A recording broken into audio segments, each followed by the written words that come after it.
Wood is a living material, yet one of its greatest vulnerabilities is decay. Moisture, fungi and insects have destroyed countless beams, planks and posts throughout history.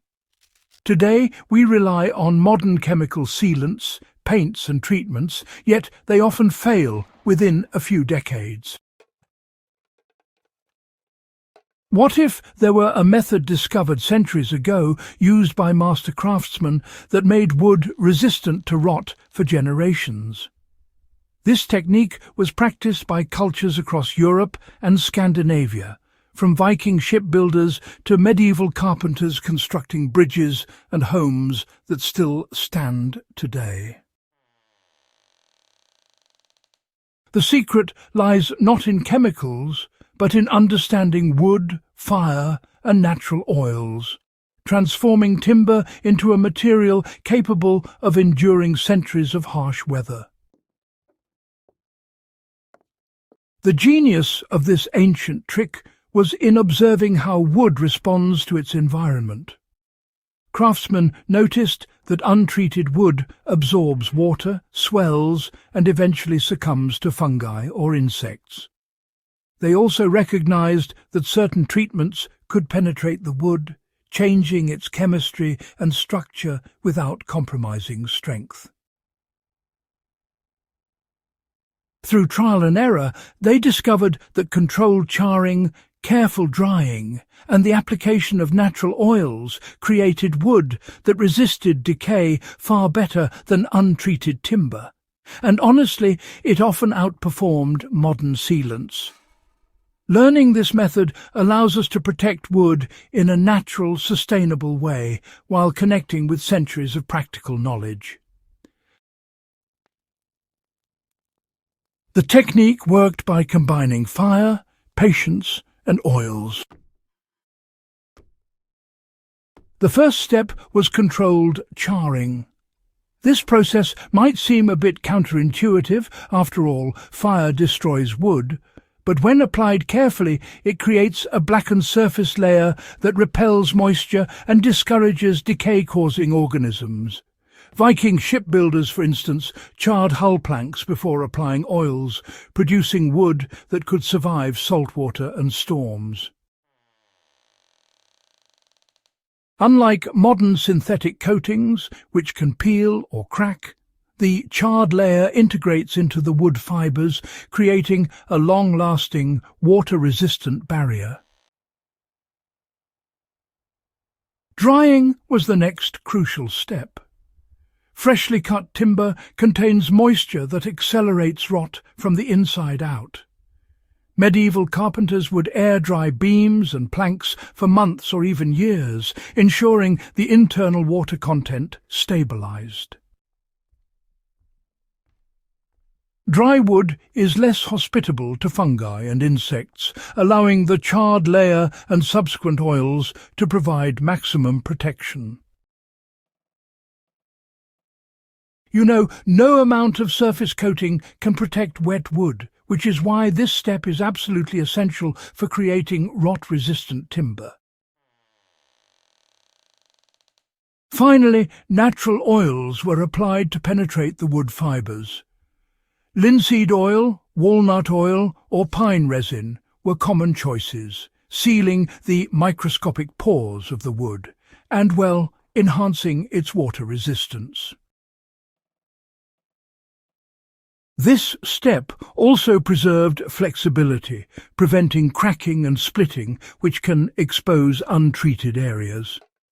The combination of charring, drying and oiling created timber that could survive centuries, whether in ships, homes, bridges, or even tool handles. Well, historical evidence really demonstrates this method's effectiveness. Archaeological findings, you see, confirm the power of this ancient technique. Excavations of Viking shipyards and medieval settlements have revealed charred planks treated with natural oils, many of which, quite impressively, remain intact after hundreds of years. Timber from medieval bridges, churches and homes exhibits the same evidence. Beams that survived centuries of exposure with minimal maintenance. Scandinavian boat builders, even today, continue to use these methods, producing vessels that remain waterproof and durable far longer than, chemically treated wood. Even small structural elements like raised garden beds, fencing, or outdoor furniture benefit from this approach. The historical proof is undeniable. This is a method refined through observation, experience, and necessity. To replicate this method, start with straight-grained, high-quality timber. Allow the wood to dry completely in a ventilated covered area. For charring, a controlled flame, such as a propane torch or, a low open fire, is sufficient to blacken the surface without burning it away. The goal is to transform the outer fibres, not destroy them. Once the wood has cooled, apply a natural oil thoroughly repeating over several days to ensure deep penetration.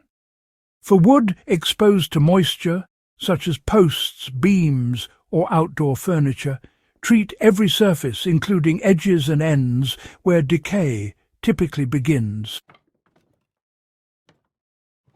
This method works for small-scale projects and large structures alike. Raised beds, fence posts, pergolas, and even tool handles benefit from charred and oiled wood. Survivalists, reenactors and craftsmen can apply it to shelters, bridges or watercraft with confidence that the wood will endure. Partial treatment, such as charring and oiling ends or edges, also provides significant protection and is especially useful for do-it-yourself projects. Modern chemical sealants are convenient, but they degrade over time, can peel, and often harm the environment. This ancient technique is sustainable, low-tech, and proven over centuries. By working with the natural properties of wood, rather than trying to cover its weaknesses with synthetic coatings, we create durable timber that lasts for generations. It also preserves traditional craftsmanship, connecting modern users with techniques perfected by our ancestors.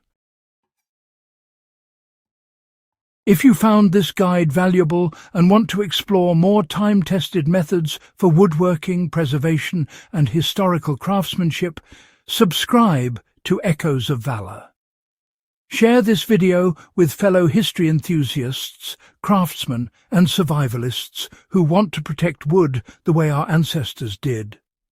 By applying these ancient techniques, we honour centuries of practical knowledge while creating structures that endure the test of time.